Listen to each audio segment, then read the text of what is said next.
আজকে পয়লা বৈশাখ। আশা করছি দিনটি আপনাদের খুব ভালো কেটেছে।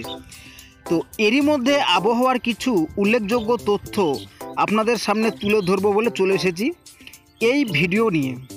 তো আপনারা আশা করছি ভিডিওটি না টেনে সম্পূর্ণ দেখবেন। তো আজকের দিন তো প্রায় চলেই গেল, আগামীকাল সোমবার অর্থাৎ 15ই এপ্রিল। তো 15ই এপ্রিল দেখব যে কালবৈশাখী ঝড়ের কোনো সম্ভাবনা আছে কি না। তো আগামীকাল ঝড়ের কোনো সম্ভাবনা থাকছে না, তবে উত্তর 24 পরগনা এবং দক্ষিণ 24 পরগনা, সেই সাথে কলকাতা এবং খড়গপুর, এই সমস্ত এলাকাতে ঘন্টায় 30 থেকে 40 কিলোমিটার বেগে দমকা বাতাস, এবং তার সাথে কিন্তু বাংলাদেশের কলাপাড়া, খেপুপাড়া এবং খুলনা, তো এই সমস্ত এলাকাতেও কিন্তু ঘন্টায় 25 থেকে 27 কিলোমিটার বেগে দমকা ঝোড়ো বাতাস বয়ে যাবে। তবে এটাকে ঝড় বা কালবৈশাখী কিছু বলা যাবে না। এবং তারপর থাকছে মঙ্গলবার। তো মঙ্গলবারও কিন্তু তেমন আমরা ঝড় লক্ষ্য করতে পারছি না।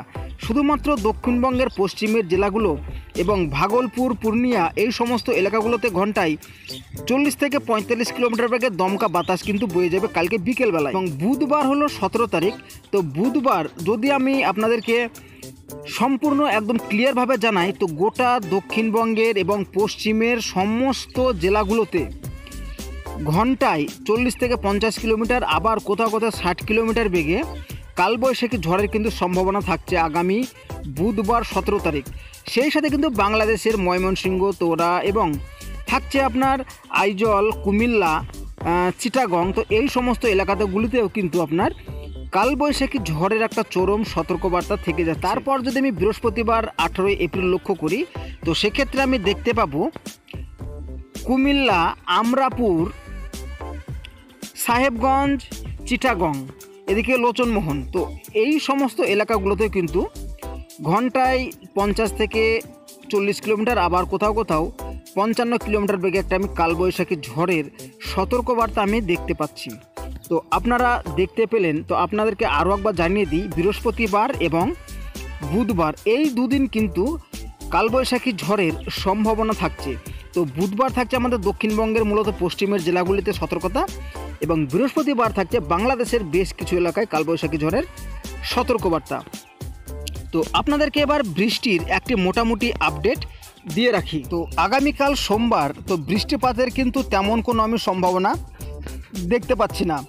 এবং মঙ্গলবারও কিন্তু বৃষ্টিপাতের তেমন কোনো সম্ভাবনা থাকছে না।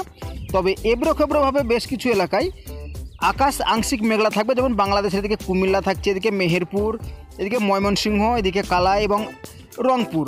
তো আমরা যেটা দেখতে পাচ্ছি, এবং এদিকে উত্তরবঙ্গের কিন্তু বেশ কিছু এলাকায় আকাশ মেঘলা থাকবে এবং বৃষ্টি হবে।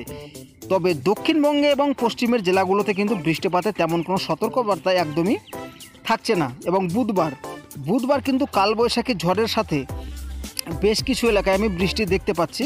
তবে সেটা যে বাংলাদেশের চিটাগং এবং শিলচর, সিলেটের এই সাইডে কিন্তু আমি বৃষ্টিটা লক্ষ্য করতে পারছি। তবে আমাদের এদিকে দক্ষিণবঙ্গ পুরোপুরি পরিষ্কার থাকছে।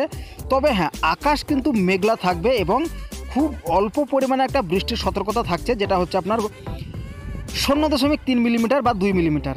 তো আমরা কি দেখতে পেলাম যে কালবৈশাখী ঝড়ের সাথে কিন্তু বৃষ্টিপাত একদমই থাকছে না। তো আপনাদেরকে এবার যেটা দেখাবো সেটা হচ্ছে তাপমাত্রা। তো তাপমাত্রা যদি আমি লক্ষ্য করি আগামীকাল দুপুর 2টোর দিকে, তো দুপুর 2টোর দিকে তাপমাত্রা কিন্তু আমি এখানে বেশি দেখতে পাচ্ছি। এটা হচ্ছে 39 ডিগ্রি, 38 ডিগ্রি, 37 ডিগ্রি, এবং বাংলাদেশের ক্ষেত্রেও 37 degree, Dhaka 36 degree, Comilla 36 degree. তো আমাদের গত দিনগুলোতে কিন্তু তাপমাত্রা এর থেকেও 2-1 ডিগ্রি করে কম ছিল। এবং মঙ্গলবার 16 এপ্রিল যদি আমি দুপুর 2টোর সময় দেখি, তো সেম তাপমাত্রা কিন্তু 39, 38, মাফ করবেন, 37, 36, 35 এরকম কিন্তু তাপমাত্রা আমি দেখতে পাচ্ছি। এবং খড়গপুরে কিন্তু 41 ডিগ্রি তাপমাত্রা, এবং জামশেদপুরে কিন্তু 40 ডিগ্রি তাপমাত্রা দেখতে পাচ্ছি। তবে আমরা যেটা অনুভব করতে পারছি যে আগামী যত দিন যাবে, আপাতত 72 ঘন্টার মধ্যে তাপমাত্রা কিন্তু আরও চরম শিখরে উঠে যাবে। তো বন্ধুরা, ভিডিওটি কেমন লেগেছে অবশ্যই জানাবেন। ভালো লাগলে চ্যানেলটিকে সাবস্ক্রাইব করবেন, আর পরবর্তী ভিডিওগুলো দেখার জন্য অবশ্যই কমেন্ট করে জানাবেন।